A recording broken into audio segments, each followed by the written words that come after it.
Hello दोस्तों, नमस्कार। आपका डीपीएस न्यूज चैनल में स्वागत है। आज 20 मार्च दिन गुरुवार है। 20 मार्च से जुड़ी बड़ी खबरों को आइए फटाफट जान लेते हैं। शेयर बाजार में लगातार तीसरे दिन हरियाली। सेंसेक्स 147 अंक चढ़ा तो निफ्टी 22,900 के पार। शंभू और खनौरी बॉर्डर से खदेड़े गए किसान। पंजाब पुलिस के बुलडोजर एक्शन से उठा सियासी बवंडर। पंजाब पुलिस ने शंभू और खनौरी बॉर्डर को खाली करा लिया है। सरवन सिंह पंधेर और जगजीत सिंह ढल्लेवाल समेत कई किसान नेताओं को हिरासत में लिया गया है। इसी के साथ ही आइए अगली खबर पर नजर डालते हैं। औरंगजेब के नाम पर विवाद आज के दौर में प्रासंगिक नहीं, बोले आरएसएस के आचार प्रमुख सुनील आम्बेकर। नागपुर में हाल ही में भड़की हिंसा को लेकर राष्ट्रीय स्वयंसेवक संघ आरएसएस की ओर से प्रतिक्रिया सामने आई है। अखिल भारतीय प्रचार प्रमुख सुनील आम्बेकर का कहना है कि किसी भी तरह की हिंसा समाज के लिए ठीक नहीं है। नागपुर हिंसा मामले में एफआईआर में खुलासा हुआ, दंगाइयों ने महिला पुलिसकर्मी के कपड़े फाड़ने की कोशिश की तो पेट्रोल बम भी फेंके।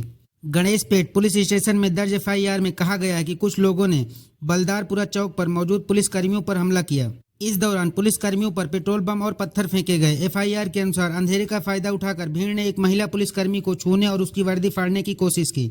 इसके साथ ही नागपुर वायलेंस अपडेट में मुख्यमंत्री देवेंद्र फडणवीस ने विधानसभा में बड़ा बयान दिया है। उन्होंने पुलिसकर्मियों पर हमले का जिक्र करते हुए कहा कि जिसने भी ऐसा किया है उन्हें कब्र से भी खोद कर निकालेंगे। उन्होंने कहा कि किसी को भी बख्शा नहीं जाएगा। राज्यसभा में उठी आवाज, सांसद निधि को बढ़ाकर 20 करोड़ करने की मांग। सभापति बोले इस पर चर्चा की जरूरत। राज्यसभा में बुधवार को सांसद निधि बढ़ाने का मुद्दा उठा। सपा से राज्यसभा सांसद रामगोपाल यादव ने सांसद निधि को 5 करोड़ से बढ़ाकर 20 करोड़ करने की मांग की। इस मुद्दे पर राज्यसभा सभापति और उपराष्ट्रपति जगदीप धनखड़ ने कहा कि सदन में ऐसे मुद्दों पर व्यवस्थित चर्चा और सरकारी निवेशों के व्यापक हित के लिए राष्ट्रीय नीति बनाने की जरूरत है। तो वहीं राज्यसभा में गृह मंत्रालय के कामकाज पर चर्चा के दौरान अमित शाह और टीएमसी सांसद साकेत गोखले के बीच तीखी बहस देखने को मिली। अमित शाह ने गोखले पर तंज कसते हुए कहा कि मैं किसी की कृपा से यहाँ नहीं आया। इसके साथ ही आइए अगली खबर पर नजर डालते हैं। केंद्रीय मंत्रिमंडल ने बुधवार को कैबिनेट बैठक में कई अहम फैसले लिए। इसमें भीम यूपीआई से लेन देन करने पर प्रोत्साहन राशि देने का ऐलान किया। इसके अलावा महाराष्ट्र में जेएनपीए पोर्ट अगोटे से चौक लगभग 29 किलोमीटर तक 6 लेन वाले ग्रीनफील्ड हाई स्पीड राष्ट्रीय राजमार्ग के निर्माण के लिए मंजूरी दी गई। आप पसंद करें या न करें, टैरिफ और प्रतिबंधों का हथियार के तौर पर इस्तेमाल अब सच्चाई, बोले जयशंकर।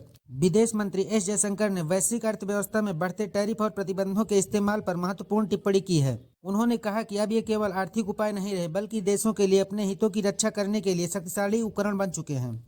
इसके साथ ही आइए मध्य प्रदेश से जुड़ी बड़ी खबरों को फटाफट जान लेते हैं। शिवपुरी के डैम से 6 शव निकाले गए, इनमें 3 बच्चे भी। एक की तलाश जारी। 15 श्रद्धालुओं से भरी नाव पलटी थी।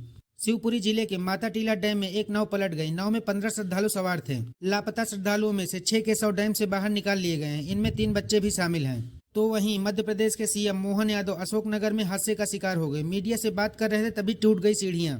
मध्य प्रदेश के मुख्यमंत्री डॉक्टर मोहन यादव अशोकनगर में हादसे का शिकार हो गए। वे मीडिया से बात कर रहे थे तभी वहां की सीढ़ियां टूट गई। सीएम गिरते गिरते बचे। इसके साथ ही आइए अगली खबर पर नजर डालते हैं। यूपी बोर्ड की कापियों का मूल्यांकन शुरू। एक दिन में 10वीं की 50 और 12वीं की 45 कापियों का होगा मूल्यांकन। यूपी बोर्ड की हाई स्कूल और इंटरमीडिएट की कापियों का मूल्यांकन शुरू हो गया है। इसके लिए डीआईओएस कार्यालय को कंट्रोल रूम बनाया गया है। बिहार की तर्ज पर झारखंड में भी लागू होगी नई उत्पाद नीति। समझिए शराब बिक्री पर कैसे पड़ेगा प्रभाव। बिहार की तरह झारखंड में भी नई उत्पाद नीति लागू होगी। नई उत्पाद नीति के अनुसार पूर्व की भांति खुदरा शराब की बिक्री हो सकेगी। इसके लिए दुकानों की खोज भी की जा रही है। नजर से लैस हुई सबसे सस्ती इलेक्ट्रिक कार, 8 साल की बैटरी वारंटी, 230 किलोमीटर की रेंज। 2025 एमजी कामेट ईवी को नए फीचर्स के साथ लॉन्च किया गया है, जो इसके एक्साइट एफसी एक्सक्लूसिव और एक्सक्लूसिव एफसी वेरिएंट के में उपलब्ध है। इन खबरों के बाद आइए सराफा बाजार पर नजर डालते हैं। बीते दिन 24 कैरेट सोने का भाव 90,590 और 18 कैरेट सोने का रेट 67,950 रुपए ट्रेड कर रहा है। वहीं 1 किलो चांदी का रेट 1,05,000 रुपए रहा। ऐसे ही बड़ी खबरों के लिए चैनल को लाइक और सब्सक्राइब जरूर कर लें, जिससे कि आपको डेली का न्यूज अपडेट मिलता रहे। आपका दिन शुभ हो। धन्यवाद।